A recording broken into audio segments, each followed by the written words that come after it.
podcast is part of the Sports Social Podcast Network.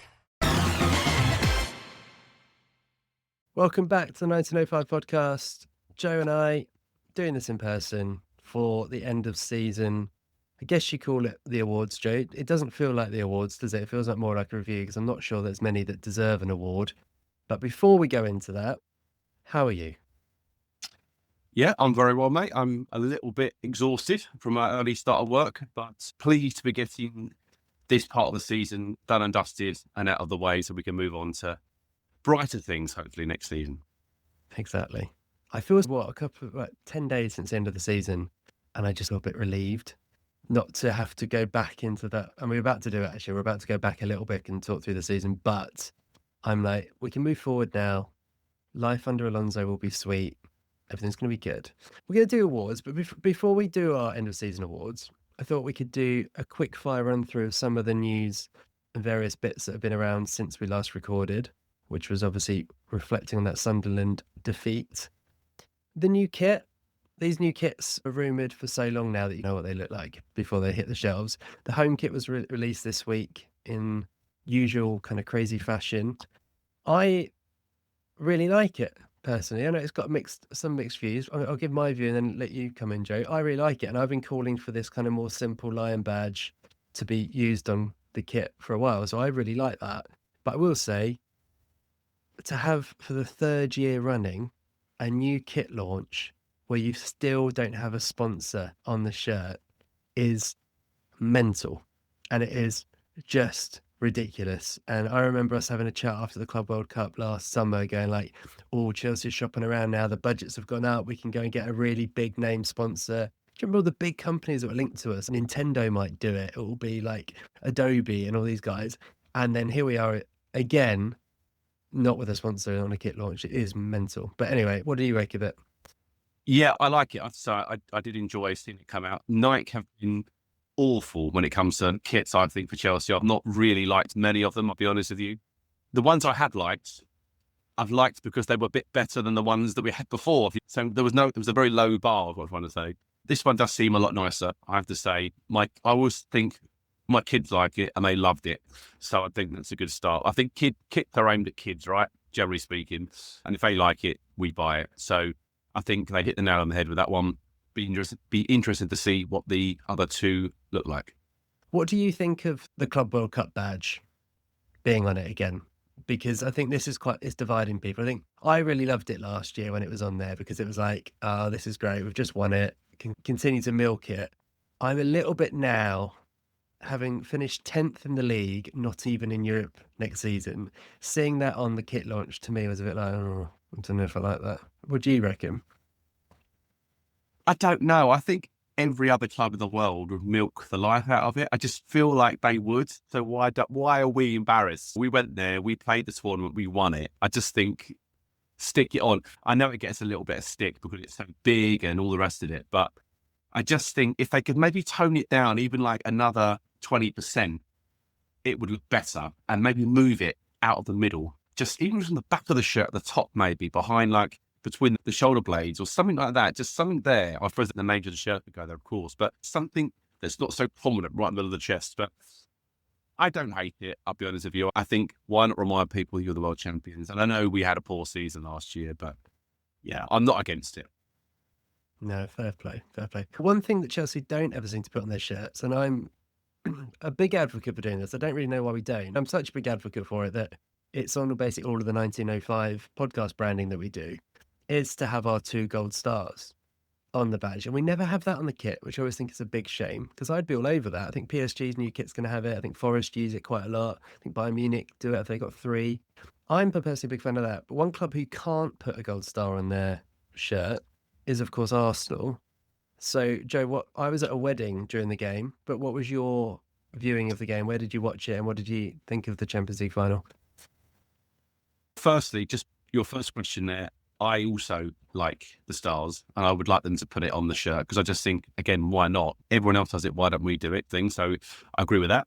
I watched it at home with my family and the boys watched it with me. And yeah, it wasn't a great spectacle of a game. I think we all knew what was going to happen. And The surprise would have been if Arsenal would come out and play a really expansive game. And I think we would have been like, oh, this is different. This is weird. As the game went along, I must say, particularly late in the second half towards extra time, I felt as though PSG looked a little bit spent and out on their feet and their best players had gone off. And I think at that stage, you're thinking, do you know what? Arsenal might get something, a set piece or whatever. You never know. And even in the 120th minute, there was a shot that I think one of the midfield players had, and it took a deflection and went behind for a corner, and it could have gone anywhere. Even though PSG were far the better team, played all the football, etc., Arsenal hung around. PSG are a fantastic side. I don't blame Arsenal for doing what they did. I think a lot of teams would have done the same. That's a very balanced view. I know that the view of Chelsea fans or Tottenham fans is to come on here and just berate Arsenal and call them whatever you want. But I just think, as a pragmatic view, I just think that they had a game plan, they stuck to it, they've done it all season long. Why were they going to change? They weren't. And they were only a penalty or two away from winning it. So we've been there. We know what it feels like to win on a penalty shootout. It is a fantastic thing when you win, but we've also been to Moscow and it is horrendous. And I will never, Moscow, probably one of the lowest places I've ever been. Walking home from London, I was in London watching that one, and I felt horrendous. So I can't imagine how they felt. But the league title was theirs, so they had something to fall back on. Yeah. I actually think penalties is the best way to win a trophy, but it is definitely also the worst way to lose. And obviously, like you say, we've experienced both. I think it's one of those because it is such a moment where it can just turn, and yeah, the emotions, you still feel them from Munich and Moscow, don't you? Just looking back, I still get nervous about watching the Munich ones over and over again. And I did, if I was an Arsenal fan and you waited so long to win the league, I said this to you, didn't I, in a voice note, I'd be like, oh, can't we just have a little bit longer to enjoy it before you end up losing the Champions League final? Obviously, so much banter has been thrown their way, WhatsApp groups and stuff, like they've just been getting it. And you're like, oh, we've just won the league. And now we're getting like Gabriel penalties thrown at us everywhere. I think we've been quite lucky that when we've won things, we've tended to be able to enjoy it, at least for the summer, before it then inevitably collapses. But yeah, I did feel a little bit sorry for them that they only had a week before they were the banter boys again. But yeah, in the greatest scheme of things, they would have taken that at the start of the season. And I'm, to be fair, quite quietly happy that we can continue to say we are the only team in London with a European Cup. And I'm sure we'll be singing that loud and proud next season with 2. Yes, you're right, Joe. 2. In terms of other news that's going around, this will come up a bit more a bit deeper actually when we talk through our squad podcast, which we're going to do in the next episode. But the rumours continue to whirl around Cucurella and Enzo Fernandez. It sounds like Chelsea have now put kind of asking prices on those two. The rumours coming out today, Cucurella, they want evaluation of £60 million. Talks will start there. Atletico Madrid are interested in him. And Enzo Fernandez, obviously linked to Real Madrid. Chelsea have said 120 million to start a conversation there. Where's your head at in terms of what you think will happen with those two, Joe, when we start next season? Will they be Chelsea players? I think, firstly, if you don't want to be a Chelsea player, then go. I think I've always been like that. I don't care really who you are. If you're not prepared to play for Chelsea, not prepared to fight for Chelsea, then why would I want you to be at the club? So I think that's the first thing. If Enzo and Cucurella are to be pushing for moves, which it sounds like they probably are, I think it's a little bit disappointing. I think the easy answer is for everybody, and I know lots of Chelsea fans that are doing this. I'm not saying they're missing the point, but we want experience running through this team. That's what the whole 4 years has been about. Where's the experience? Where's it all going? The first sign Enzo gets to go away or Cucurella gets to go away, everybody I'm spoken to is just, let him. It's great. Yeah, start again. It's not as easy as that. You've got Enzo Fernandez is building into a player. Now, he's going to have his critics. I'm not saying that everything he does is fantastic and he's the best player in the world or anything like that. But I just feel like he's growing into something.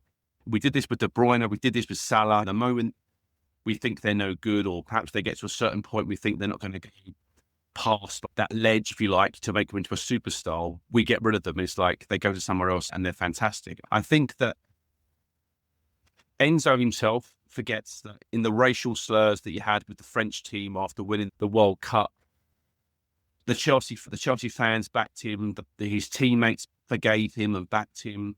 I think it would be nice if he could repay a little bit of that faith that was paid in him, that was given to him.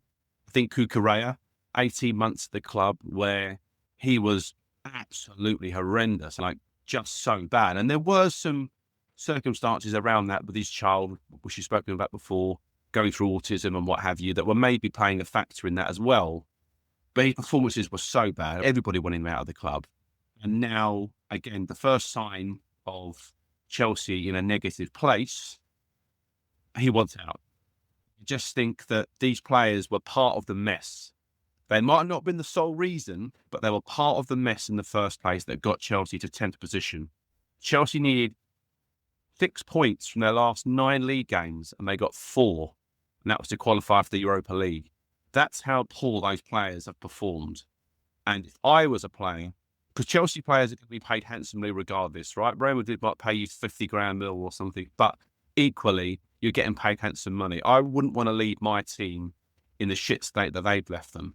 And I hope that if Alonso has said to Cucurella particularly that I want you to stay, I want to build something, not maybe around you as in the sole purpose of the team, but I have a role for you. I want you to be a key figure in my team, that he would at least give him a year of his time. And I think if he moves on in another year, then fair enough. But put Chelsea back on the map before you move on. I think that's my take on it. And I think players are just too quick now to take a quick buck and move on. I know there's no loyalty in the game. I'm not, maybe I'm a traditionalist, but I just feel as though I wouldn't want to leave my club in the state that they've left it. Very fair. My gut feeling is, based on absolutely nothing apart from gut feeling, is that one of them will go. And I think it might be Cucurella. I just have a feeling that his age profile being 28, that price of 60 million as a starting point, you probably get maybe down to 50s plus add-ons or something like that. I could see him going, and to be fair to him, Spain international, go back to your home country, it all makes sense for that one last move, doesn't it?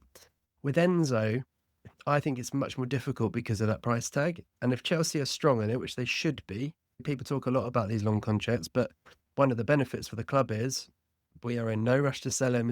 There's no countdown on the clock that he's got 2 years to run on his contract. He's probably got about 5. With Enzo and setting that 120 million, it basically says we want at least what we paid for him, doesn't it? It's basically out to the market.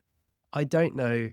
There aren't many clubs who would pay that, let's face it, who've got that sort of money to spend. Real Madrid might be one of them, but that would be them deciding that he is the sort of the marquee signing of the summer, wouldn't it? And then does he fit a Jose Mourinho team? I don't know. My gut feeling is that they might both go, but my gut feeling is that if either of the two of them, I could see Cucurella going more. And if Enzo does stay, we talked about it when Alonso was first appointed, they're made to work together, aren't they? Really, when you look at the profile of the player and you think that Alonso would better get so much out of him. So that's how I am leaning, but we'll have to wait and see. Just to go back on the age thing, is that to start the season off, are we starting the season or has the season just ended? It's hard to, we're picking it up from, but if the window opens and the very first thing that happens is that Cucurella and Enzo leave the club, I just feel like we are starting on the back foot immediately. We have Hato, I know we have Caicedo, but you need more than 1 or 2 players to A, play alongside them, and B, be backups. I just don't see the sense. I understand if the club have to sell to make money, that's a different question altogether. If the club come out and say, well, look, we had to get rid of Enzo because FFP, whatever, you wait for financial rules, I understand it. What's going to happen? We're going to sell Enzo, we're going to go buy some absolute 15-year-old for 90 million or something again, and we'll be at square one. Now, I know Alonso has said he wants experience, and I'm sure we're going to go down that road. But equally, I think you want to add to players like Enzo and add to players like Cucurella, opposed to getting rid of them and then trying to replace them, because you're not going to replace them. You're just not. And if Chelsea have been given £60 million for Cucurella and £100 million for Enzo, if we go after, let's just say, Elliot Anderson, who we're not going to get, by the way, he's going to go to Man City, I'm sure, they're going to want £100 million as well. So you're just playing money off against each other. To get cheaper players nowadays, you've got to buy much older players who are prepared to come for a couple of years, and you move them on, you ship them out here and there. But I just think that everyone's going to know we got money to burn. And I just feel as though we are not the best in terms of making the best of that. We always seem to waste money. And I just hope that we don't do another Jamie Gittins 60 million quid nonsense and find ourselves in a big, because listen, we're a transfer window away from being in big trouble. If we get this wrong again, right, really wrong, I think we're in big trouble. The only good thing I would say, and we'll come on to this next time around, is that Alonso is a classy coach and a mad manager and someone that I believe in. I do really believe in this guy. The first one for a long time where I've gone, he has something about him that I just go, when the shit hits the fan, he's going to sort it out. And I feel like the players are going to want to play for him. And I just think people miss the mark sometimes how influential a manager can be in a dressing room. And I think that he is the key cog in all of that. The players can be whatever they like, but I think the manager for Chelsea right here, right now, I think he's so important. And I think they've got a really good appointment with him. So it's a good start to the season with the manager. Let's just hope we don't lose too many experienced players along the way. Yeah, spot on. There's enough work to be done, isn't there? There is enough work to be done, so you really want to start by locking down your best players. Okay, after the break, we will look back at the season that was and do our awards. Hey, it's Chris here with a really quick message. Check us out on Instagram at 1905 Podcast. You'll find video clips, photos, and much more about everything we discuss on the show. Plus, it's a great way to get in touch, to tell us your thoughts, share your feedback, or just say hi. Follow us on Instagram at 1905 Podcast. And now, back to the show. Okay, Joe, we have stuck with the word awards. It doesn't feel right, but it is the awards. And we'll start with the first award, which is the player of the season. Normally, I like to do these in reverse order and lead up to number one. But let's face it, it's a very easy number one. I should jump in and say that Joe and I did these awards together, so we agreed on them over a beer by the seaside last week, which was very nice. So number one is obviously João Pedro. What can we say about the guy? What a signing he's been for us so far. 20 with 15 goals and 5 assists.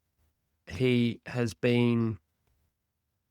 grew on us, actually. Let's reflect back, actually. He grew on us, didn't he? Because I think we were both a little frustrated with him having made such a good start, obviously at the Club World Cup.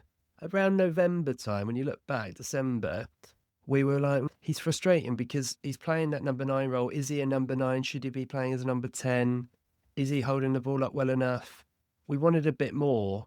And then, bang, it was almost like he scored that goal at Newcastle, didn't he? Away from him it was the equaliser, I think, to make it 2-2, where he bullied the centre-back from the long ball from Sanchez, went through, scored. And then he just found that run of form again. And obviously when, particularly actually, ironically under Liam Rosenior, where he seemed to really flourish, he carried the team on his back in that second half of the season. So he's an easy number one. He obviously won the fans player of the year as well. Anything to add on Big JP? No, not really, mate. I think you summed it up really well. There was a point in the season, I think you're probably right, it might have been October, November, where I said he just looked like he was off it. The reason I had a bit of a moan at him then was that I'd seen him do that at Brighton, where he has spells of games where he's really like involved and what have you.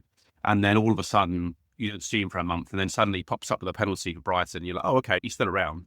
But what I hadn't factored in, I knew he was a good player, but what I hadn't factored in is how strong and how well he holds the ball up and he protects the ball so well. Look at Liam Delap, that it's so vast. The contrast between the two of them is like playing with a 10-year-old up front when Delap comes on. Like, just no clue, brain dead, fouls every 5 minutes, whereas Pedro will collect you fouls.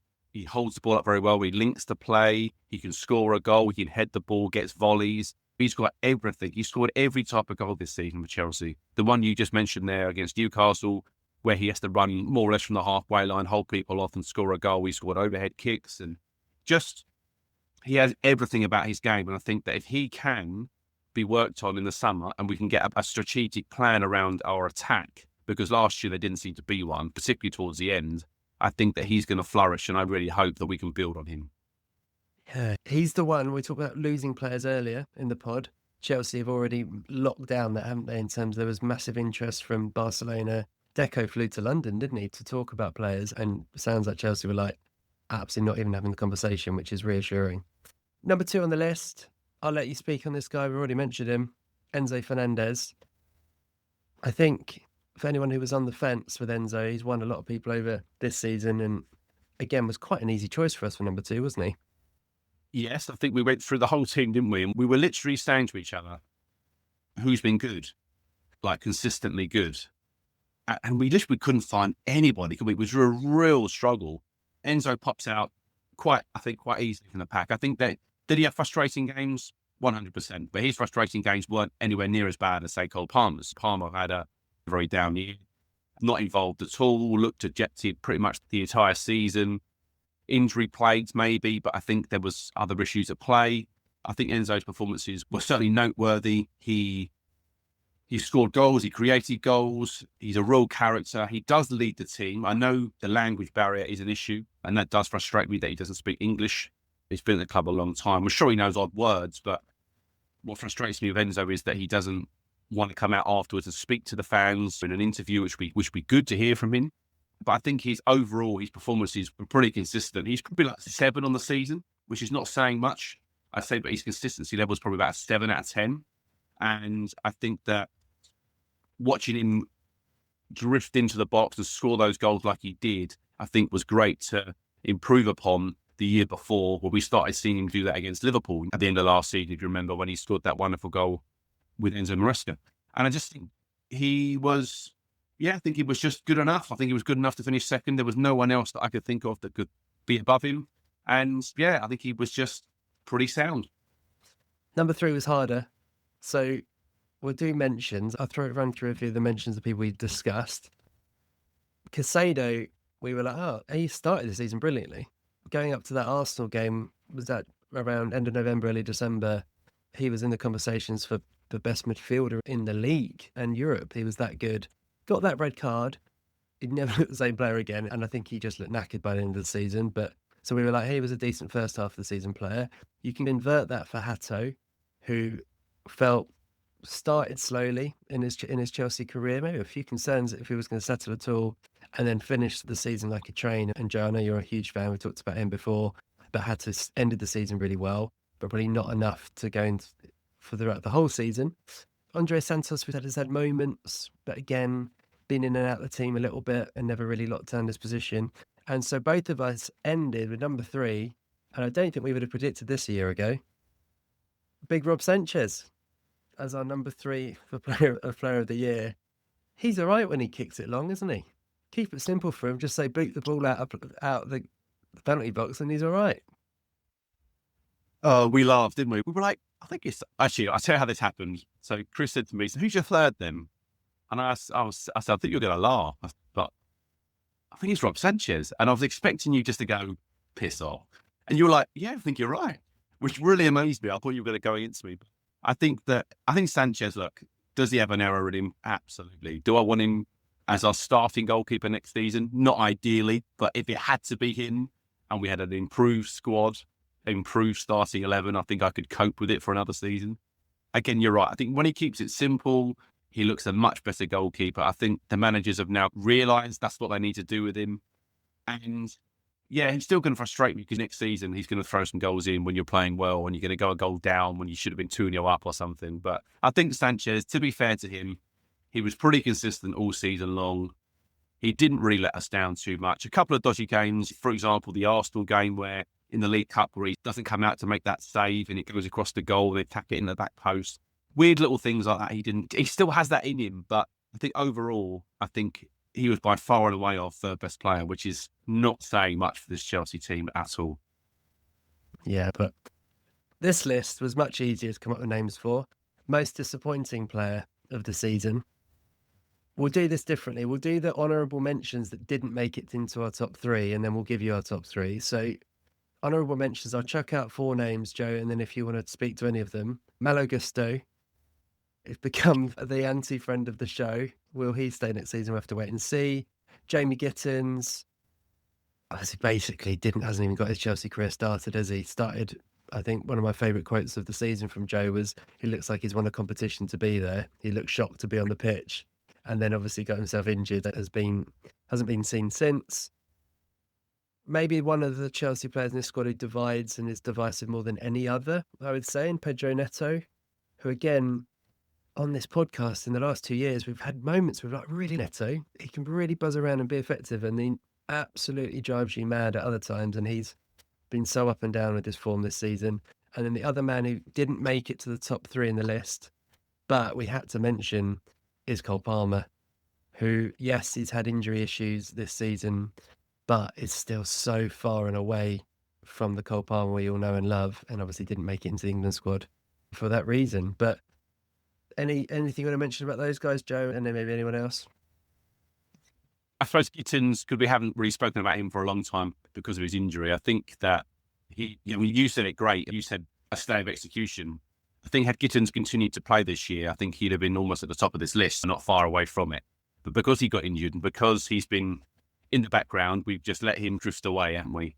I think he's going to benefit from the thing of not playing and not being seen for a while, and people are going to go, let's give him another chance. Gusto, I think you and I are both pretty aligned on this. If Man City are prepared to pay about £30 million for him, then my goodness me. I think Gusto has been shocking, absolutely shocking. And I said last week on the pod, I don't want to see him play for Chelsea again, and I stand by. I really dislike the guy. I don't like his attitude at all. And how he's in the French team, God only knows. I just don't get that. Who are the other ones? Remind me. You got Gusto, Gittins, Palmer, and Neto are the 4 that didn't quite make it. Yeah, I think Neto and Palmer actually quite similar in many ways. They flattered to the sea, didn't they, this season? I think there were flashes where you went, oh, that was pretty good. And then the Bayern Munich game for Palmer is a great example. I thought he played great against Bayern Munich. He looked really engaged. He was by far and away our best player of the night, scored a great goal. I think he should have had another one, which was just offside. I thought, yeah, that boy's he's back, but he's still going to be continuing to be his very best. But he fell away, didn't he? He really fell away. And Neto, he's just, again, he drives you mad because he has moments in games where he's looked really good. And then there are times when he skins a fullback. He gets all the way to the byline. He stops, and comes back and passes inside again. You just think, oh my God. All 4 of those names well worthy of the list. And I can't wait to hear the final 3. So number 3 on the list, £70 million signing. He's been at Chelsea for 4 years now. Wesley Fofana, probably culpable for the worst goal Chelsea conceded all season. Do you remember that goal against Newcastle at home? Where he wasn't the only one, but it was a bizarre goal where Reece James and Chalobah left the ball. The guy went through, and Fofana was just like calmly jogging back as they went through on goal. He had some disaster games. Everton away jumps out in the memory of another bad game from him, but he's just the best game he's had in a Chelsea match is the FA Cup final against us, annoyingly, at Wembley when Leicester beat us 1-0. And I don't think we've seen him play anywhere near to that level in a Chelsea shirt. Thoughts on Fofana? I think if I give my real thoughts on Fofana, the podcast might not go out. For someone that played that position, I just feel as though he is a disgrace. I think he's an absolute disgrace. Doesn't seem to care. That the smirk, I think he's had 2 or 3 red cards this season. He's definitely had 2 that I can think of. Smirks when he gets sent off and almost as to say, who cares type of thing. Yeah, I think he's been so poor since we signed him. He had a little spell with Levi Colwill last season, first maybe 3 months, 4 months before Colwill got injured. But, who got injured? Was it Fofana or Colwill? I can't remember now. Well, one got injured, I forget now, but he fell off a cliff after that. And I just think his performance this year he's stunk the place out every single time he's played.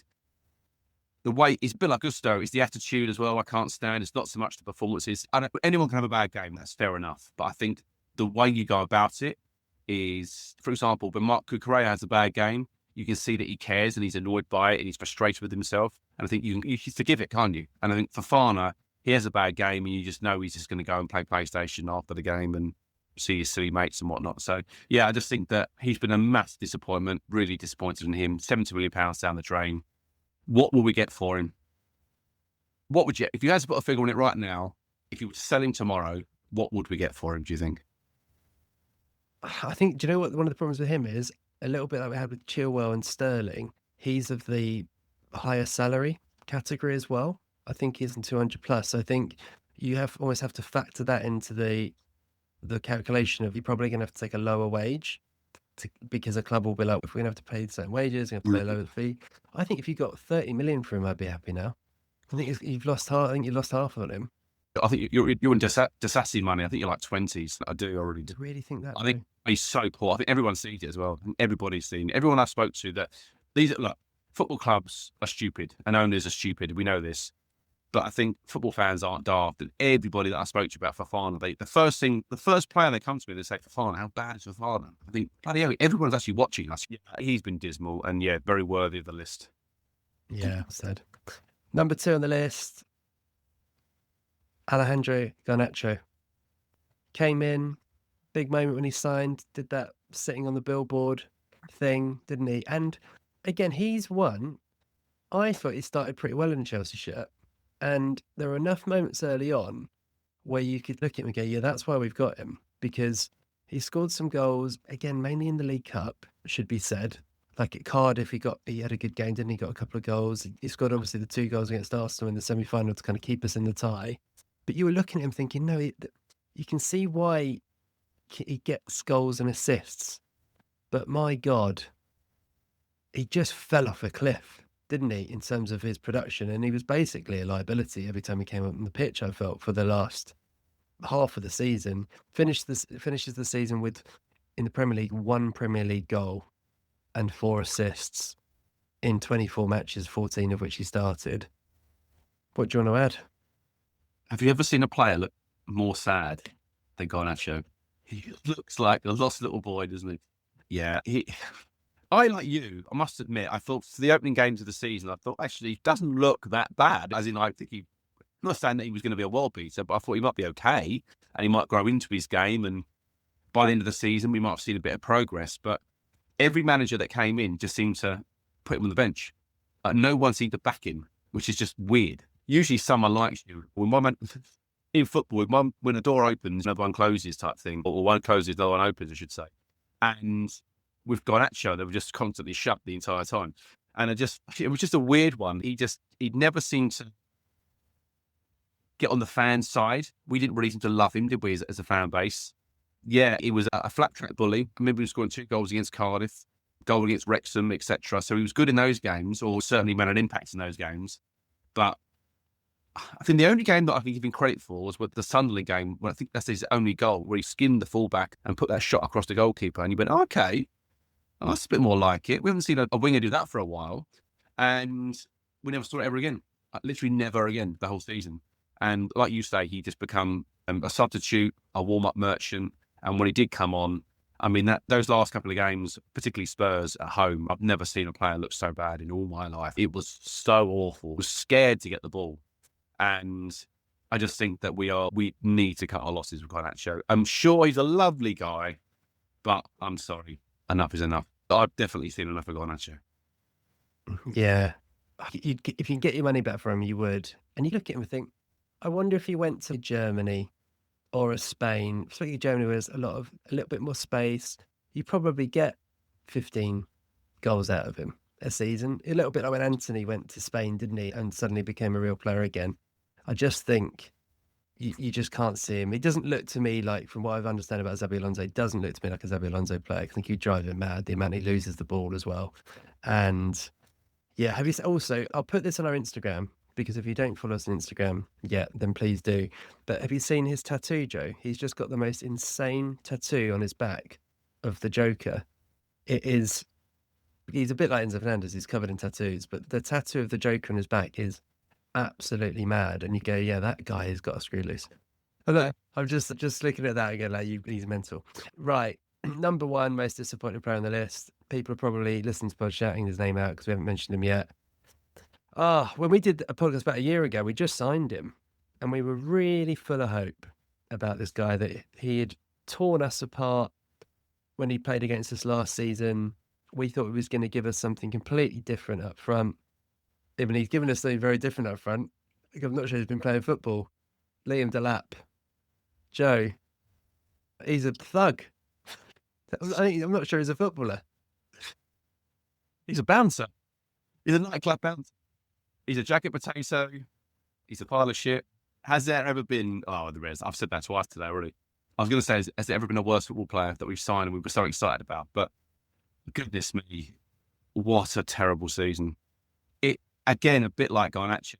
You thought there were bright spots. In the pre-season, the mini pre-season we had, he scored a goal early on. And you think, yeah, okay, that's good. And he actually had a really good shot. I'm going back a bit here. Club World Cup against PSG. He came on as a second-half sub. And he meant to Donnarumma make a great save. And I thought, oh, he bullying, I think it was Pacho at the time, or Mendes, held him off and got a great shot away. And I thought, oh, yeah, this is good. Never saw it once all season. Never saw it again. It was so bizarre.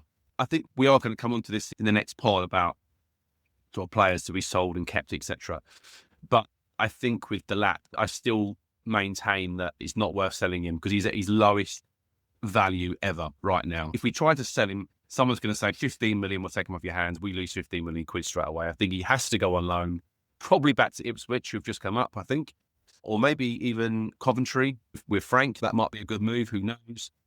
Try and score a few goals, try and raise his value, and I think he'll be gone regardless. I don't think we'll keep him. I don't think we'll see Delap play for Chelsea again. I really don't.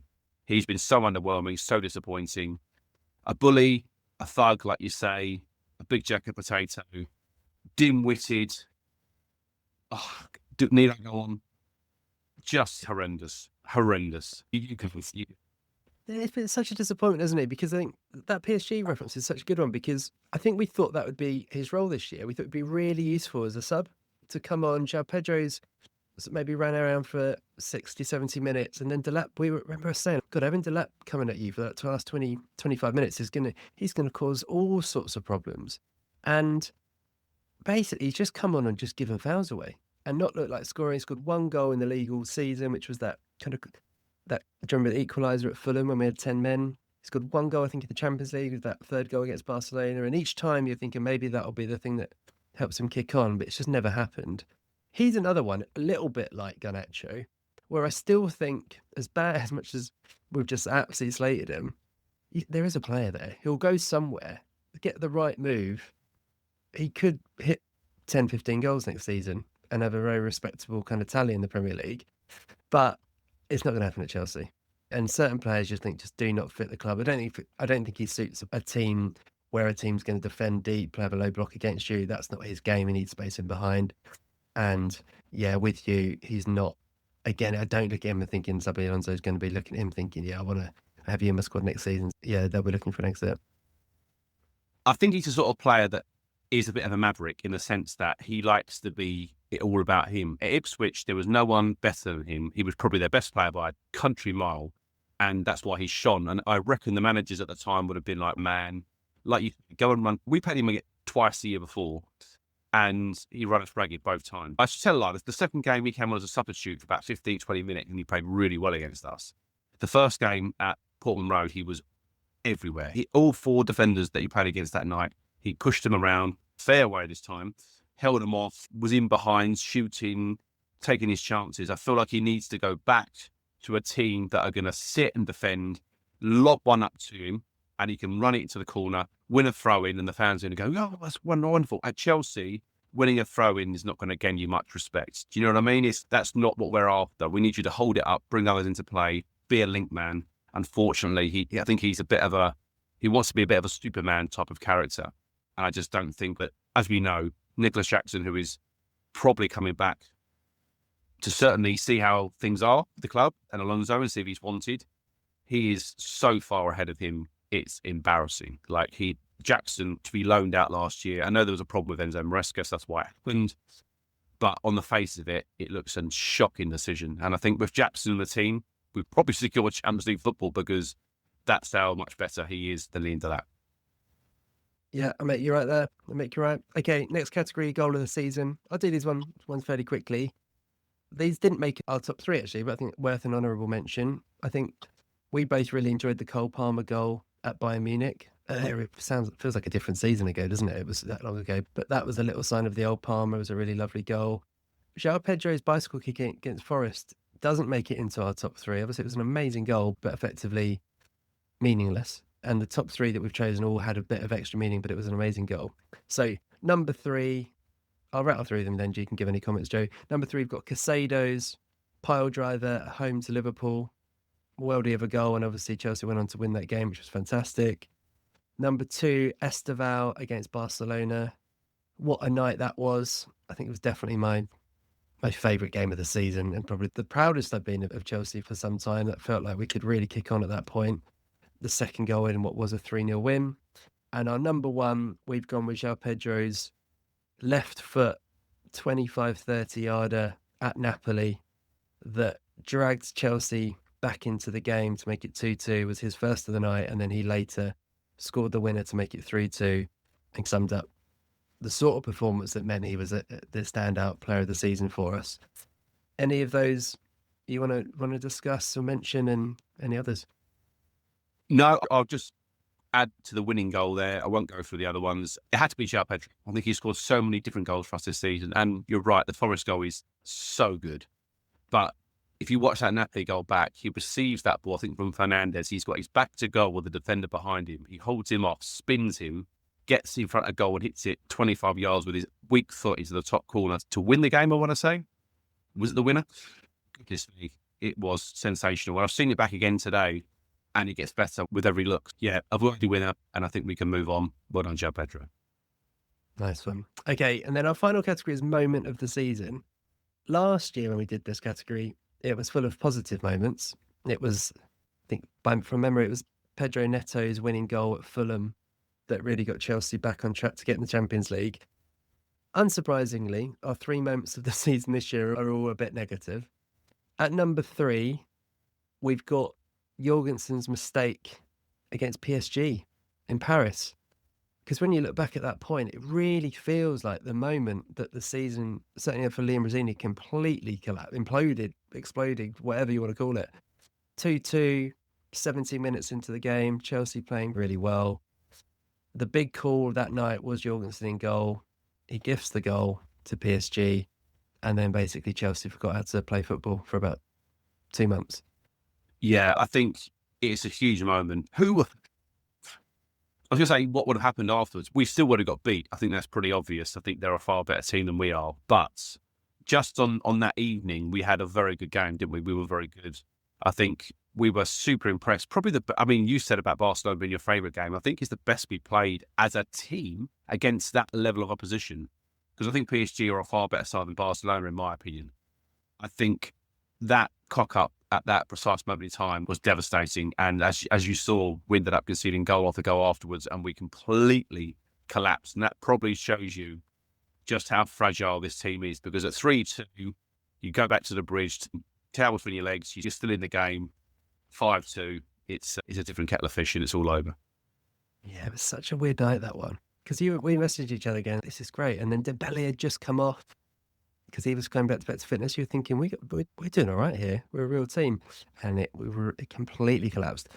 Number 2 moment of the season, and this is probably a bit harsh, but we put it down as Callum McFarlane basically being given the job at the end of the season when Liam Rosini was sacked.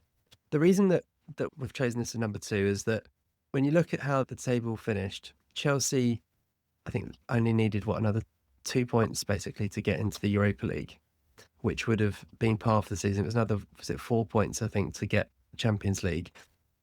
And we were reflecting that no other team of Chelsea's level would ever appoint a manager that you've never heard of to close the season out. It would always be a Michael Carrick, an ex-player in the squad, someone that you've seen around and about. And the fact that Chelsea did give the job to Callum McFarlane, and let's face it, he did his best, but we lost at home to Nottingham Forest. We lost away to Sunderland on the last day of the season. He was able to pick up 1 league win in that final kind of run of games, which was against Spurs. We didn't get enough to get over the line. And when you reflect back and think how little it would have taken to get a decent performance in the league, I think that's a key error made by the club. Yeah, I haven't got a lot to add, Chris, to be honest with you. I think what you said there is perfect. It just strikes me as weird that it almost looked like the club didn't want to get in Europe at all. It was Champions League or nothing. That's how it seemed.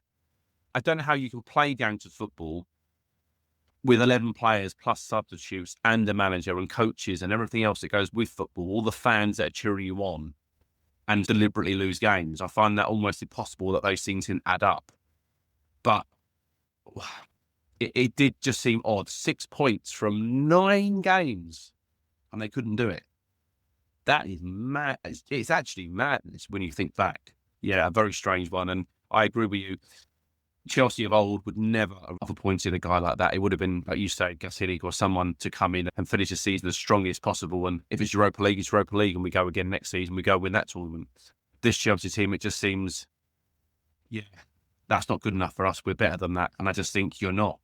You're not better than that, unfortunately. You are with Aston Villa. You are with those sides, and that's just the way it is. But yeah, never mind. Very disappointing. And unsurprisingly, the number one moment of the season is very similar because it is Enzo Maresca leaving the club, which feels like it was very much by mutual consent because he clearly was sniffing around the Man City job. And of course, linked to that was Liam Rosenior being appointed. That was that New Year's Day announcement, wasn't it, when it all came out? We did an emergency pod. But when you look at where Chelsea were at that point in the season, still in every competition, still very much strongly top four, looking like Champions League would be, qualification would be fine, if not a little disappointing because we hadn't pushed on as much as we hoped. But yeah, it was the big call of the season and clearly the one that the club in Rosenior got very wrong. Yeah, I'm quite pleased now because I think at the time I said around that sort of sacking that I think Maresca wanted out more than the club were pushing. And the fact that the players haven't quite been able to get past it seems a bit weird to me. Okay, Rosenior might have been a bit of a dick behind the scenes, a bit weird, says weird things and what have you. But I just think you have to see past the manager a little bit of play. In that scenario, play for yourself. I can't imagine a world where I'm deliberately playing badly to get rid of the manager. I find that really strange. Because I support Chelsea, we love the club. So the thought of that is if we were in their place, we could never do it. We might not win because we're not good enough, but we couldn't just throw the game. And the Maresca sacking, it all felt a bit contrived and a bit weird, and no one really came out and said it was a definite sacking. It was all a bit mutual consent-y, and you think, oh, okay, there's more smoke to this. And as it's proved, because I believe, is he actually the manager of City? Is he been given the job yet? They didn't announce it. Let me have a look. Because you hear a lot of it. You wonder with City, because it was Pep that had been given the job. There'd been like fanfare behind it. It's been a very low-key Enzo's kind of going to be the manager probably type thing. And yeah, they don't seem as very upbeat about their new manager as they were before. But yeah, I don't know. It's a weird one. I don't think they're going to enjoy it, and I don't think they're going to enjoy the football either. No, the impossible job, much like replacing Fergie at United. And my theory is Pep didn't want someone to come in and immediately, a bit like when Fergie got Moyes in, it makes you look even better if someone comes in and doesn't do quite as good a job, doesn't it? Or does he not want the 115 charges that come in his way? Because surely that has to be something that has to be dealt with sooner rather than later. Has to be. Surely. Let's see. It's going to be a very different Premier League next season, isn't it? That's going to be something we'll definitely talk about when we get nearer to the season preview. But that is our awards for a season to be forgotten. I think it is the worst Chelsea season in my lifetime in terms of enjoyment. It's been a really tough to get up to watch the games towards the end of the season, isn't it? There were so few positives to take from the season. And yeah, frankly, I am happy to announce we are putting the season to bed officially on the pod. And the next time we're on, it will be all about looking forward under Xabi Alonso and talking about what we think his squad might shape up as. Joe, sum up the season in a word. Shit. I think it's perfect. That might be the title of the episode. I was going to say, thank God that's over, but you said a word, so I went, I did with that one. No, it was dreadful. It was awful. So pleased it's over. So pleased that it's gone and out of the way. And so pleased to be moving on from that. That was dismal, very dismal. Yeah. Right, guys, we will see you next time. We'll be back next week to do that squad review for next season. And yeah, much more positive times ahead with the mighty Chelsea. See you next time.